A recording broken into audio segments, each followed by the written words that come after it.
In my previous life, my sister took a liking to the scholar I had rescued on his way to the imperial exams.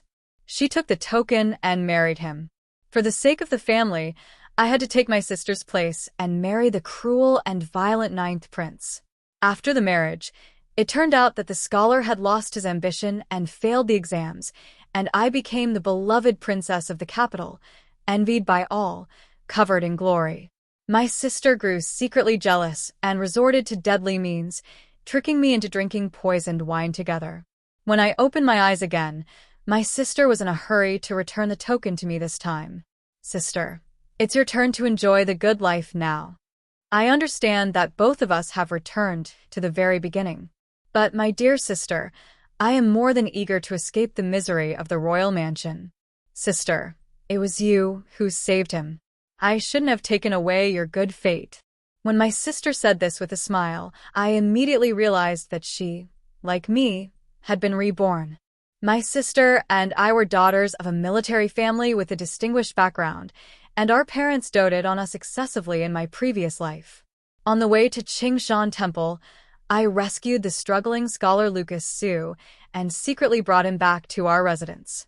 A poem he recited while drunk won my sister's heart in secret. Being the daughter of a military family, she was naturally bold and unrestrained. She snatched the scholar's jade pendant and claimed the credit for saving him. After marriage, my sister, being delicate and pampered, could only live in a shabby wooden house in a narrow alley, but she lived a carefree and joyful life, relying on her dowry from our family and enjoying herself with Lucas Su. The dowry was quickly squandered, and the scholar lost his integrity, spending his days in absurdity and confusion, even accumulating massive gambling debts. However, the sister believed the scholar had grand ambitions and could achieve fame in the capital, constantly demanding money from the general's mansion, which deeply disappointed their parents. When the scholar failed the imperial exams, the parents could no longer tolerate it and cut off their support. The elder sister fell into destitution, barely surviving on wild vegetables, worn down by poverty until she was barely recognizable. As for me, my life was not as glamorous as it seemed. The ninth prince was bloodthirsty by nature, and after marriage, he tormented me brutally every night in places no one could see. In public, I am the noble princess adorned in gold and silver. In private, I am a lowly servant in the royal mansion, not even comparable to the lowliest of slaves. It wasn't until I accidentally stumbled upon the secret between the ninth prince and the emperor in the study that I suddenly realized the truth and hurried back to the general's mansion to discuss it with my parents. But I encountered my sister kneeling at the mansion's gate, pleading for help. Unable to bear seeing her in such a pitiful state, I kindly helped her inside. Yet she grew envious of the expensive silk I wore and the uniformly imperial bestowed accessories I had. She did not hesitate to put poison in the wine, and fearing my suspicion, drank it with me before her death. Her eyes were filled with hatred for me. You deserve to die. You stole the position of the princess that should have been mine. Even in hell, I will not let you go. The poisoned wine burned through my stomach, and with intense pain, she and I sank into darkness. Even the words I had no time to tell my parents were buried along with me in the grave. Looking at my sister's radiant smile before me, I silently accepted the jade pendant. Sister, since you want this position so much, I won't compete with you this time around. However, the ninth prince must die, fearing that I might hesitate. My sister went behind my back and directly informed Lucas Su that the savior was the second daughter of the general's household, even bringing our parents into the matter. My sister has always been fond of him, but as a young lady, she's too shy to speak up, so she came to ask me, her older sister, to talk to our parents. I sat indifferently to the side, watching my sister speak so urgently. Anyone who didn't know the inside story would truly think she cared so much for me. Mother frowned as she looked at the shabbily dressed scholar, subtly signaling to me with her eyes. I vaguely recalled that in my past life, Mother had been the same way. She had wished she could glare right through my sister to see how much nonsense was filling her head. My sister was still chattering on about my attachment to the scholar. Father also pondered slightly. I knew that if I spoke up, he would surely agree to this marriage. He had always been unconventional and bold in temperament. What are your thoughts? Father turned his gaze to me, a questioning look in his eyes. I remained silent, but the scholar couldn't hold back his impatience. He knelt before me, sincerely vowing that if I would marry him, it would be a lifetime of devotion that would be the envy of all women. Holding your hand, growing old together, in perfect harmony, only for you. I never cared for such things. These flowery words from storybooks could only fool my sister. Sister, you are truly blessed. This scholar is a rare and good man in this world. My sister pretended to look at me with envy, but I didn't miss the mockery in her eyes. If you admire him so much, why not keep him for yourself? I couldn't help but retort. My sister quickly tried to hide the panic in her eyes and shook her head repeatedly. I'm destined to be a princess. How could a mere scholar ever be worthy of me? After saying it, I realized it was inappropriate and quickly added, but seeing his extraordinary talent and eloquence, he is bound to rise to prominence in the future. Sister, why not just accept him? In the end, I agreed with a smile. Looking at my sister, who hid a dagger behind her smile, I made another request to my parents. I am still young, and marriage is 2 years away. I want Lucas Sue to stay in the mansion to teach me reading and writing until I get married. People in the general's mansion are skilled in martial arts, and father is also adept in military strategy and tactics. Yet, he looks down upon literary pursuits. However, in my past life, I knew there was great learning in this. It's time to cultivate some advisors of my own. My sister was surprised that I had changed and developed a liking for scholarly things, suspecting that I, like her, had been reborn. But after much thought, considering how spoiled and favored I was in my past life, how could I have ever valued such things? So she set her mind at ease, just thinking that I in this lifetime actually loved this scholar to the point of being utterly infatuated, even going so far as to cater to his preferences. She felt immensely pleased. Father, my sister's idea is also good to prevent this scholar from backing out before the wedding and embarrassing our general's mansion. She wanted to bind me tightly to Lucas Sue, making me in this lifetime kneel and witness what is called the vastness of imperial favor. My parents didn't like these arrangements either, but in the end, they agreed after my persistent and forceful pleas. Lucas Sue then moved into my small courtyard, and with my sister's wedding still over a year away, she would often come by my courtyard to wander around, praising Lucas Sue's exceptional literary talent. The 9th prince had yet to make a move. So my sister, recalling how the prince in her past life had praised my delicate and graceful demeanor, hired several governesses to train me diligently every day. You've ended up studying so much you've become a bookworm. Dear sister, it must be so hard for you to put in so much effort for Lucas Sue. She was graceful and elegant, as delicate as a willow swaying in the wind, with crimson rouge on her lips and the most fashionable pear blossom imprint adorning her forehead in the capital. I couldn't help but worry how long she could survive in the royal mansion with that kind of attitude. My sister, however, was thoroughly enjoying herself and ended up spending all her time in the side room, never coming out. Lucas didn't expect that I was truly willing to learn. I practiced calligraphy until my hand cramped, read until my voice grew hoarse, and wished I could devour all the literary brilliance I had never encountered in my life. Lucas Sue dug out several treasured books from his dilapidated, overgrown house, all of which I greedily snatched up. It was then that I finally understood the saying, "In books there is a house of gold." In the days that followed, I hired several tutors, acquired more books than Lucas Sue, and wrote even more essays than he did. I saw my sister again at a poetry gathering. I disguised myself as a servant and followed behind Lucas Sue. The literary gathering was filled with scholars and artists, and after a few rounds of mutual flattery with Lucas Sue, we became acquainted. This gentleman is quite handsome. Is he your servant brother, Sue? Lucas Sue glanced at me awkwardly, his eyes showing confusion as to why I insisted on coming along. This is my younger brother, who has some talent and learning. I suppose Lucas Sue was mindful of my status, which is why he didn't utter the word servant, but it doesn't matter anyway. I came to this literary gathering to see the talented scholars of the capital and pick a few valuable ones to recruit for myself. As I sat down with him, a layer of gauze curtain was drawn aside, and across from us sat a noble young lady who looked very familiar. The one seated in the center turned out to be my elder sister. She had shed her former brisk and unrestrained demeanor, now holding a round fan to coyly cover half her face, sitting delicately on a cushion with a gentle posture.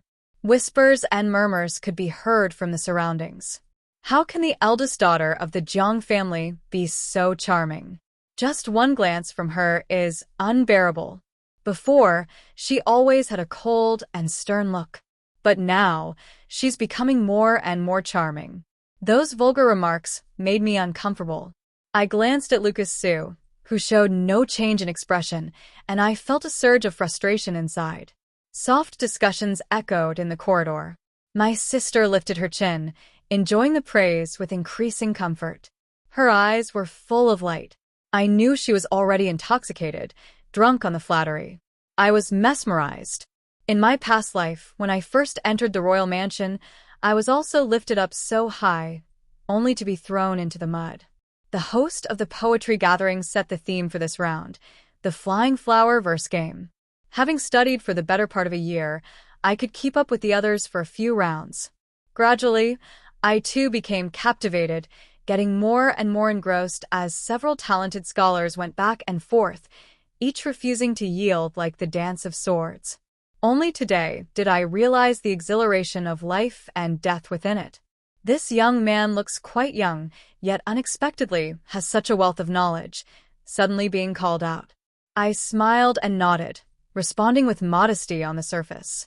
In the final rounds, even Lucas Su, who was nearby, was defeated while I managed to pick up the slack. Having previously memorized poems related to the exam questions, only after recounting everything I had learned did I finally admit defeat. Young brother Su is truly a prodigious talent. I am ashamed. Ashamed, brother. You are truly a talent not to be underestimated.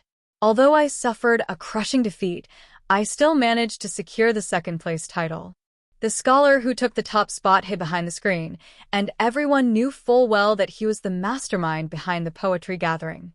Jiangxi, spending all your time with Scholar Su, I had no idea you developed a taste for cross-dressing as a man.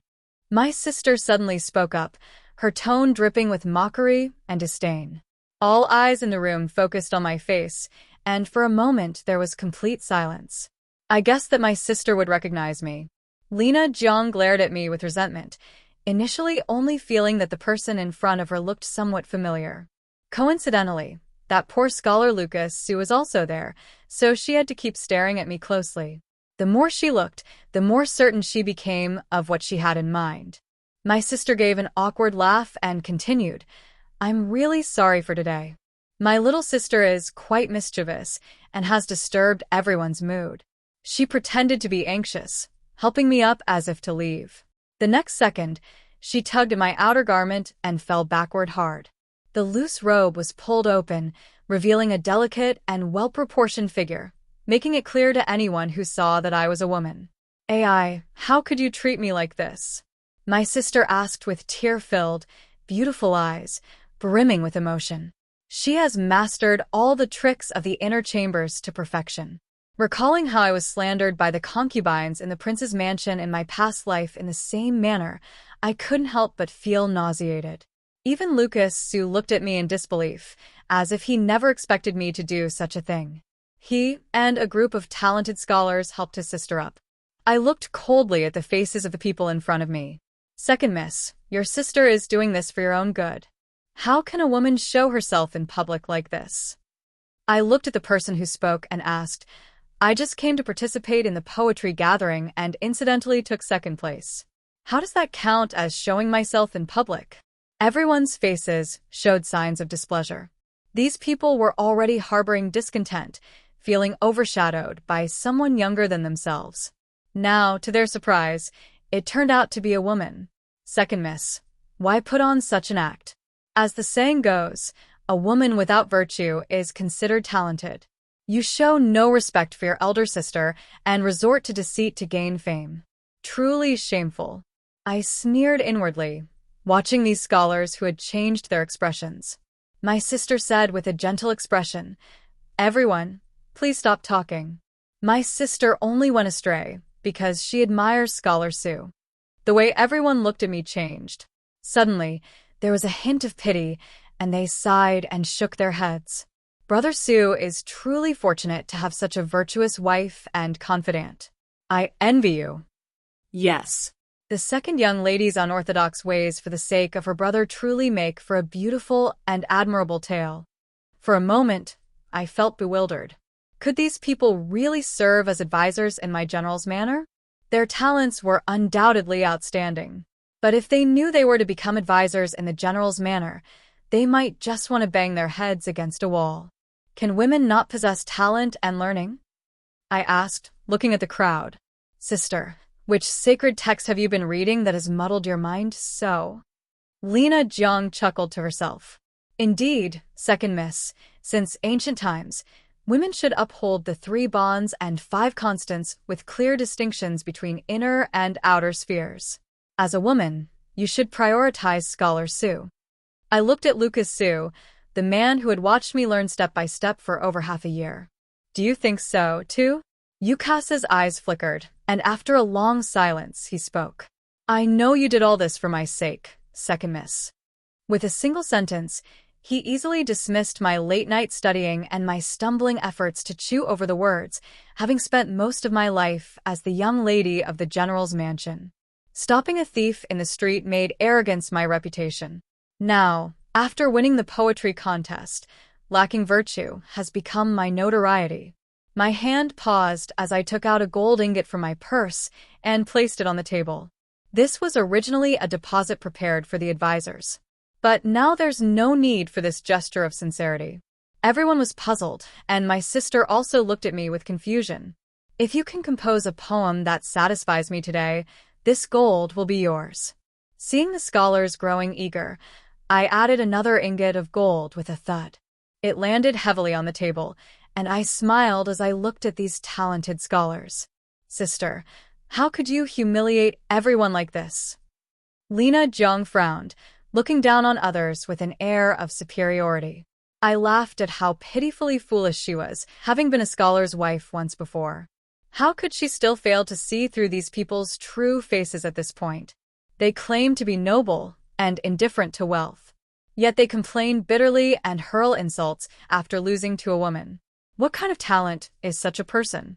I saw one among them take the lead, and then they all returned to their seats to pick up their brushes and start writing. Lena Jiang lost face and glared at me with gritted teeth. Jiangxi, are you deliberately trying to embarrass me? She whispered as she approached me, her tone filled with reproach. I could hear the frustration and anger in her words. Sister, as you said, I'm just a bookworm. How could I possibly have so many ulterior motives? I leisurely watched the scholars scratching their heads in frustration, then casually took out another ingot of gold. Those people had a greedy glint in their eyes, pacing around restlessly like monkeys, completely losing the calm and elegance they had at the beginning. I found it amusing and couldn't help but burst out laughing. Lena Jiang was annoyed and unwilling to let it go, leaning close to my ear and saying, Jiangxi, once I become the 9th princess consort, I'll settle this score with you sooner or later. With that, she tossed out the remark and hurried away, swaying her hips. After waiting for a long time, one stack after another of love poems was handed to me. I amusedly looked at those praises and flatteries, each word in the lines complimenting me as if I were a heavenly beauty. Lucas hesitated to speak beside me, but I paid him no mind and flipped through the ones below. One poem caught my attention. It actually praised my talent, truly standing out from the rest. Holding this verse lazily, I asked, which talented scholar wrote this poem about the plum blossom? It was me. A deep voice came from behind the screen. Only then did everyone snap out of it. They had almost forgotten the presence of the Academy's patron. From behind the screen emerged a man in brocade robes, a long sword hanging at his waist, dashing and striking, drawing everyone's attention. I caught a glimpse of the dragon-patterned jade pendant at the man's waist, and could tell at a glance it was a royal object. Taking a closer look at the face of the person before me, I quickly straightened my posture. Wasn't this the elusive seventh prince from my past life? That one glance at the palace banquet left such a deep impression on me, because the ninth prince often mentioned that this man should not be underestimated. He was a smiling tiger. The intricate web of power behind him was complex, and during those years in the prince's residence, the ninth prince suffered several hidden losses because of him. Because of this, I was tormented to the point of losing consciousness several times. Xiao Buju also took a good look at the second young lady of the general's mansion. Dressed as a servant boy, her delicate features were hard to conceal, and with her rosy lips and pearly teeth, she stood out like a breath of fresh air among the young ladies of the capital. Opportunity knocks but once. Although I was somewhat wary of the royal family, I had read that the enemy of my enemy is my friend. The intention to recruit advisors was thwarted by these talented scholars, but with a strong backing, perhaps the general's mansion could still be preserved. I recall that night when the ninth prince and the emperor discussed how to eliminate the general's mansion, and I felt nothing but despair in my heart. The scholar's poem resonates with me. These 3 ingots of gold are for you. If you don't mind, I would also like to befriend you. Lucas, who seemed both incredulous and anxious upon hearing my words, asked, "Second miss, how can you act so recklessly, casually befriending men? If you're angry that I didn't speak up for you, there's no need to go to such extremes." I looked at Lucas Su, feeling nothing but disgust at his arrogance. Raising my eyes to meet Xiao Buju's amused gaze, I knew I had to do something to show my sincerity. "Lucas Su, tomorrow I will tell my father to cancel our engagement. You may leave." Lucas Su widened his eyes and grabbed my wrist with one hand. "You, the second young lady, bound by your parents' will and the matchmaker's words. How could you abandon me for this man?" I frowned and shook him off. "What nonsense is this? I saved you, and now you really think you're some kind of treasure?" Lucas seemed to be seeing me for the first time. Trembling slightly, he asked, "But you told your sister you were fond of me and would marry no one else." I looked at him with amusement and retorted, "Then have I ever said a single word about liking you?" Lucas Su was stunned, carefully recalling that Jiang Shi had indeed never said so. He had initially felt somewhat humiliated by the arranged marriage, but thinking of her affection for him, he had been rather smug. "You've taught me for a year, so the debt of saving my life is repaid. From now on, we owe each other nothing." Climbing to a higher branch while pretending to be noble, truly more despicable than those so-called talented scholars. I looked at him impatiently, then turned to Xiao Buju and said, "Let's find another place to talk." Xiao Buju nodded in agreement, and I followed his steps, ignoring the voice of Lucas Su behind us. The entangled fate between my past life and this life with him, I have now completely let it all go. 8 bears carrying a grand sedan. 10 miles of red dowry. I watched as my parents helped my sister, adorned in exquisite makeup, into the bridal sedan chair, then turned and went back into the house. Xiao Buju was standing in my small courtyard. "Your Highness, you truly take an unconventional path." I looked at him with some helplessness. Ever since I privately revealed my identity to him at the literary gathering and we became friends, he has been visiting the general's mansion from time to time. Still, he was sneaking around looking like a thief. I sometimes suspect that this person was a wild cat in a past life. Uncommon paths often lead to the best views. He casually took the book from my desk, lay back in the chair, and started marking it up with a pen. "Aren't you afraid of getting lost?" I slandered him, snatched the book from his hands, and frowned at the pages full of scribbles. "Xiao Buju, you really have too much free time." I caressed the annotations I had finally completed. "It took me several long nights to finish them, and the teacher will review them tomorrow." No time to look at his shameless expression. I quickly took out my small pen and made some corrections. "Travel by land in a carriage, by water in a boat, through mud on a sledge, and over mountains with a mountain climbing tool. Clearing the way by cutting trees." Xiao Bua's voice came through. My hand holding the pen paused. Xiao Bua curled his lips and leaned in. Isn't this more precise and simpler? I couldn't bear it any longer and pushed his head away while still holding the pen. Your Highness, have some self-respect. His answer was indeed every word a gem, and it hit the mark.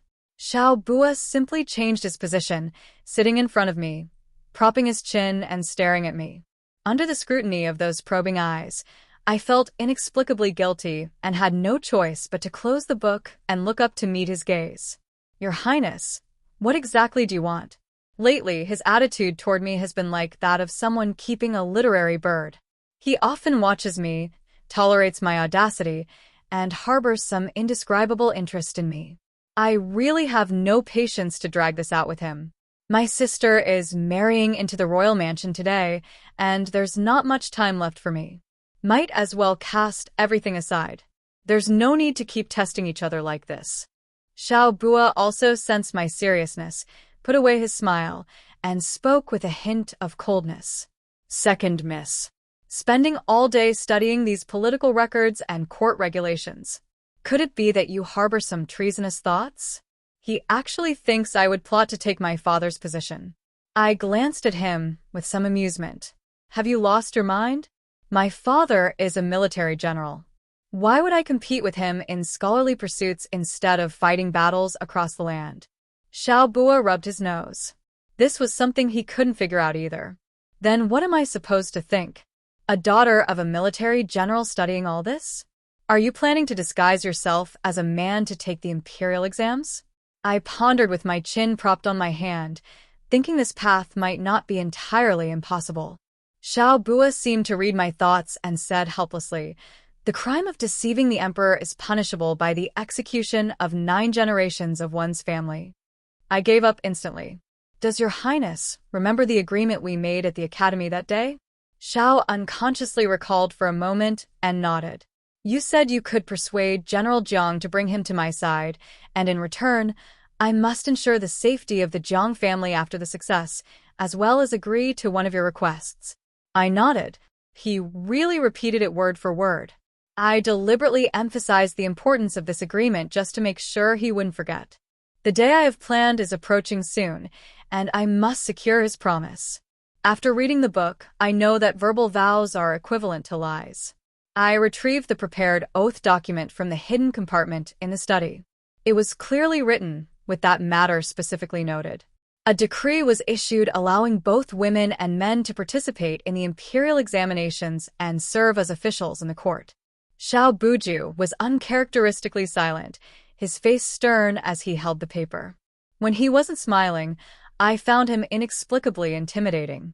The 9th prince's brutality was evident. But Xiao Buju was like an unfathomable deep pool, quietly pulling you under with a smile.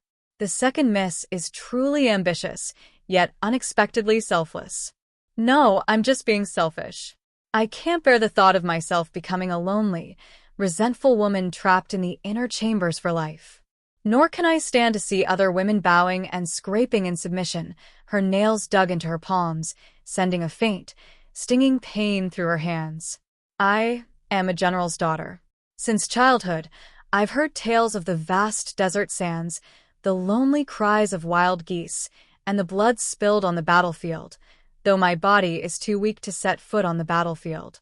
I've come to learn that victory can be achieved from 1,000 miles away. That strategy and command can be realized even on paper. For the first time, I looked at someone with such fervent hope and desperation. Xiao Buju, do not let me down. So, what does your Highness think?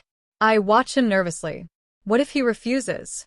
What if he also looks down on a woman thinking this is just a foolish fantasy? What should I do then? Perhaps disguising as a man is an option. Or hiding for a few years to serve as someone else's advisor could also work. As the saying goes, where there is life, there is hope. I absolutely cannot give up here. I promise you. Xiao Buju spoke too quickly and pressed his handprint too quickly. For the first time, I felt a surge of hot tears welling up in my eyes. It was finally done. As long as the next part of the plan went smoothly.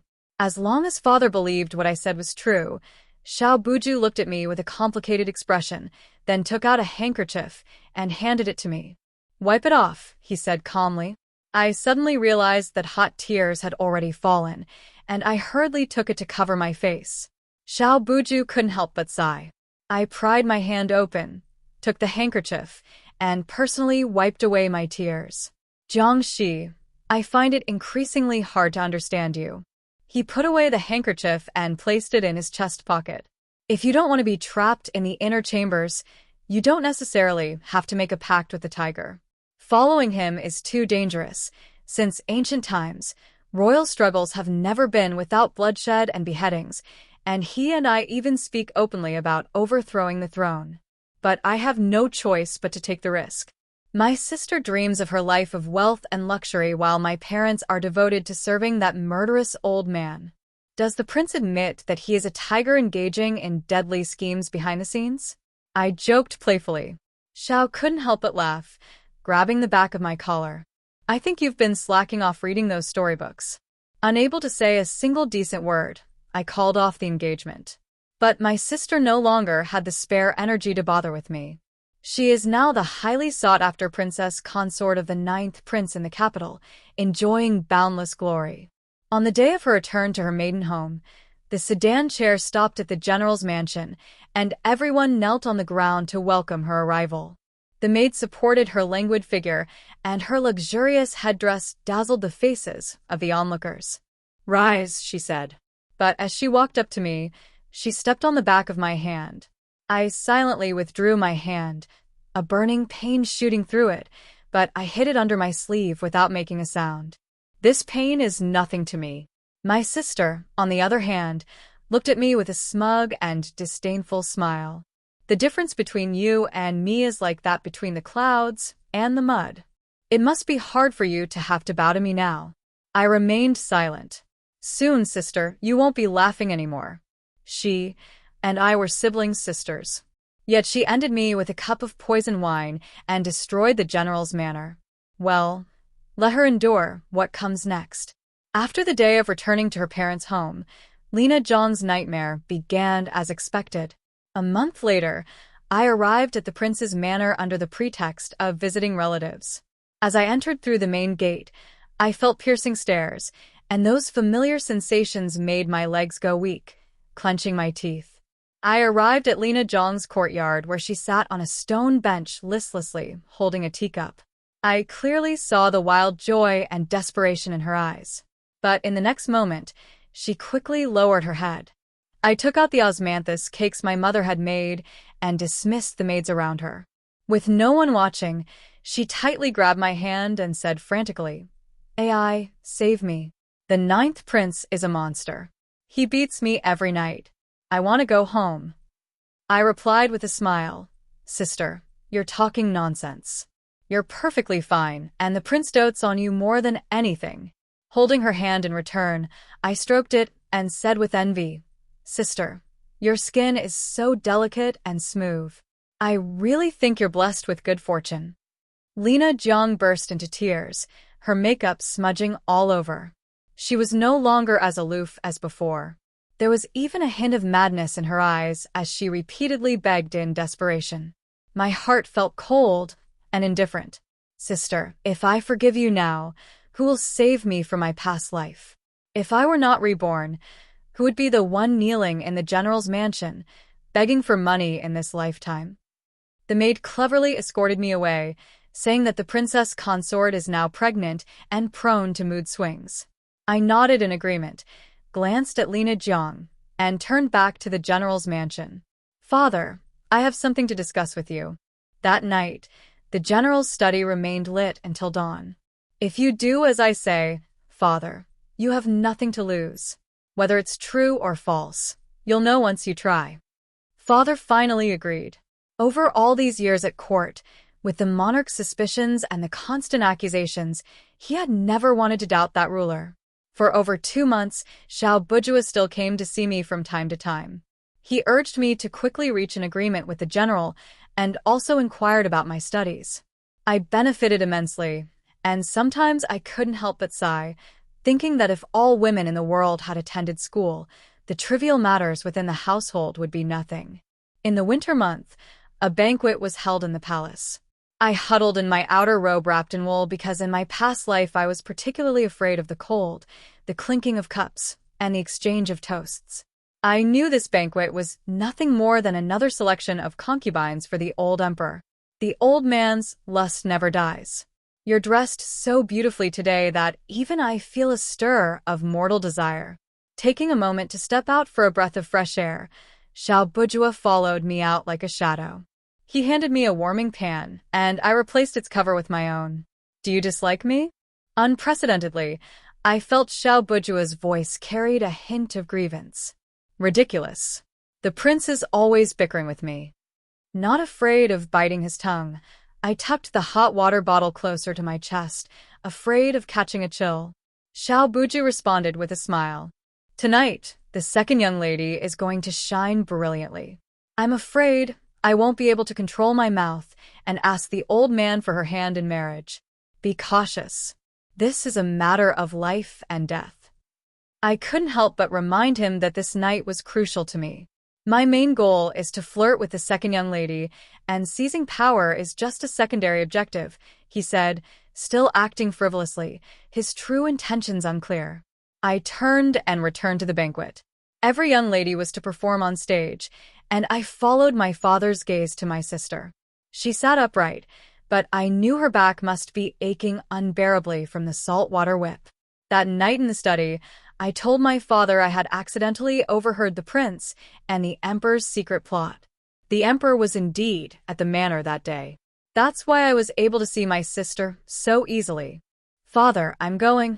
After saying that, I stood in the center, holding the hot water bottle. I loudly told the emperor that I was not skilled in music, chess, calligraphy, or painting, but I loved reading and writing, and I hoped to become a minor female official.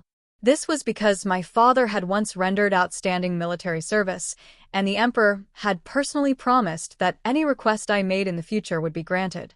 If it were an ordinary matter, I might have just played along with being a minor female official. But if the emperor had ulterior motives, it might not be so simple. As expected, the emperor used the excuse of a young lady's playful behavior to speak to me in a conciliatory manner. Seeing that I remained unyielding, he then tested my knowledge of poetry and literature in front of everyone, from minor allusions to major matters of state affairs.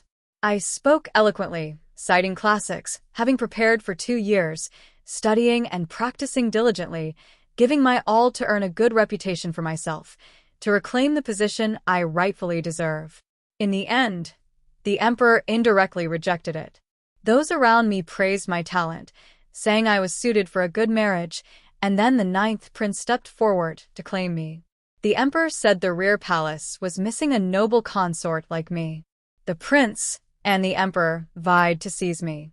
What was once an overwhelming imperial favor has now become a raging beast. I turned back to look at my father, his eyes filled with dread as if his soul had been drained. Standing there in a daze, I didn't expect to step forward as well. The banquet ended with my exceptional talent and stunning beauty captivating the capital, leading to 2 princes and the emperor. Returning to the estate, Xiaobujua entered through the main gate. This time, though he wasn't there to see me, everyone thought I was fortunate with the 7th prince gracing my doorstep to seek my hand in marriage. But in truth, it was to plot a grand future with my father. After all this, it's impossible to say I wasn't disappointed. In the capital, they only spread rumors of me bewitching the Lord, never mentioning my eloquence at the banquet. Suddenly, I felt extremely bored, and an idea popped into my head. I asked my parents for money and quietly opened a new academy, completely transforming my appearance. However, this time I did not disguise myself as a man. A private school has opened in the suburbs, accepting both boys and girls, and the teacher is an ordinary woman, Miss Teacher. The children often call me that. Later, Lukesu also came, still carrying that aloof demeanor of his. I heard from a colleague that there is a female teacher educating children here, and I thought it might be you. Second Miss. His words this time were not so annoying. Second Miss. In the past, Sue, was narrow-minded and misjudged your genuine love for knowledge and learning. His apology seemed quite sincere to me. Now, it seems that Second Miss is truly knowledgeable and diligent in her studies. I, Sue, am also someone who loves learning, and I hope that in the future we can continue to pursue knowledge without limits just as before. But I let out a scoff. Lucas stared at me blankly, not understanding why I was laughing. Desperation reveals the dagger. I pointed out his intentions in one sentence. Poverty breeds cunning, and evil arises from desperation. I am no longer that naive second young lady. I didn't learn so many things for nothing. Lucas blushed with embarrassment, then pretended to be angry and humiliated as he left. I found it amusing and sent someone to instruct the private school's gatekeeper to remember that face and never let him in again. I paid to hire a new tutor and returned to the general's residence. I followed my father's instructions and did what I was best at. I began to frequently attend poetry gatherings, participating in various wordplay and composition activities, even at lantern festivals. I would solve riddles and compose poems, excelling in all matters related to scholars. A trend of women encouraging learning emerged in the capital, with Miss John's talent inspiring many women to follow suit. Many women began to read books, and the bolder ones even followed the second young lady around, engaging in intellectual debates with men. As lively as the capital was, the imperial palace was equally cold. The emperor summoned the ninth prince for questioning and flew into a great rage. Lina Jiang suffered another severe beating, and the child that never existed was lost. Outside, it was only rumored that the ninth princess was heartbroken and had gone completely mad. Upon hearing this news, I knew the timing was about right. Having spent so much time with Xiaobuer, I always felt that father had picked up a hint of cunning. For example, now he was asking me how I knew it was time to act. I turned my head speechlessly to look at the shadow outside the window. Father, how dare you even suspect your own daughter? And could you please stop following him around recklessly? Outrageous. Ai, he is a prince. Father's words carried a hint of guilt. I kicked the door open and saw Xiao Bujua leaning against the window. It had been a long time since we last met, and he seemed to have lost some weight. I swallowed the words on the tip of my tongue and handed him a package of pastries. Does the second young lady feel sorry for me? Even the pastries from Yuzhen Tower can't shut your mouth. I waited in line for hours just to get one pack, and he has the nerve to act smug after getting a bargain. I still have to attend a poetry gathering tonight. Unexpectedly, the topic was from my first poetry gathering, the Flying Flower Poetry Game. This time, I unapologetically claimed the top prize for myself. Oops. I'm sorry, second miss. The page accidentally spilled ink on me. I frowned and scolded. How could you be so careless? Watch where you're going. Seeing that I was angry, the servant boy quickly spoke up. Please, second miss, move to the guest room. I will send someone to fetch your clothes right away. I followed him into the room. On the table, there was hot tea steaming gently, and the room was eerily quiet. The window was left open, letting in the cold air from outside. I held the cup and took a few sips. The next second, he crashed to the ground and passed out. Tisk, hurry and call for help. The voice of the ninth prince came through, and I trembled for a moment, sleeping so soundly. Blame your father for this. His hand touched my waist. A wave of nausea churned within me, and I was reminded of the cruel persecution from my past life. I couldn't keep pretending, so I opened my eyes. The ninth prince was somewhat surprised, but quickly recovered and continued with a wicked smile. My little beauty, it's even better that you're awake. Go ahead and scream loudly. The louder you scream, the happier I'll be. His voice coiled around me like a venomous snake, and I mustered all my strength to kick him. Then I quickly rolled off the bed and firmly grabbed his wrist. The ninth prince grimaced in pain, and without hesitation, I snatched his discarded outer garment and stuffed it into his mouth. I then swiftly pulled out the rope hidden at my waist and deftly tied him up. I leisurely pulled over a stool and sat down in front of him. You've forgotten one thing. I not only study literature, but I also practice martial arts. In my past life, I was constrained by the relationship between the general's mansion and the prince's mansion. Now that my vengeance is fulfilled, I smiled with great satisfaction at the sight of his bruised and battered face. By the time father and Xiao Bujua rushed in, all they saw was me dozing off with my head lowered. At my feet lay the prince, beaten unconscious. Father found letters from the emperor on the 9th prince's person. Though of course they were fake, it was true that father had joined forces with the 7th prince to rebel. My sister was rescued. She's gone mad, grabbing me as she passed by and asking, "You knew all along. You knew he was a beast, didn't you?" I shook off her hand, seeing that the warmth in her eyes had long vanished. "This is the path you chose, Lena Jiang." I no longer wanted to call her sister. She first burst into laughter, then cried as if her heart would break. Her parents, heartbroken, kept her in the original courtyard. The new emperor ascended the throne, but he took no action for a long time. I suspect he forgot what he promised me. I was invited into the imperial palace. He stood in the royal study, his tall and imposing figure accentuated by the wide, embroidered dragon robe. "How about it?" Xiao Buju asked. "I don't understand." He asked again, "How about matching with you, the second young lady?" I thought he had also read himself into foolishness and become confused, so I turned and walked away. But from behind, someone grabbed me tightly, and a voice gritted with threat whispered in my ear, "If you don't agree to become the empress, I'll drag out our agreement." I lifted my foot and kicked him backward, causing him to fall to the ground unexpectedly. Yet he wore a smile on his face. "Xiao Buju, you're really insane." The imperial court issued a new decree, allowing women to take the imperial examinations just like men. Later, the system of female officials also emerged. Out of nowhere, more and more young women from secluded households are holding books, and many women have composed poetry, achieving success in the imperial examinations and earning a reputation for their talent. However, when it comes to the first female prime minister of this dynasty, it is none other than the second daughter of the general's mansion, Jiang Shi. Historical records note that the female prime minister never married in her lifetime. Yet she had many titles. Ordinary students called her teacher. Those in the mansion referred to her as Mississippi court officials addressed her as Your Excellency. And the emperor always spoke to her with great familiarity, calling her by her childhood name, Aji. Many unofficial histories also record her complex relationship with the emperor. If the emperor was the blade, she was the scabbard.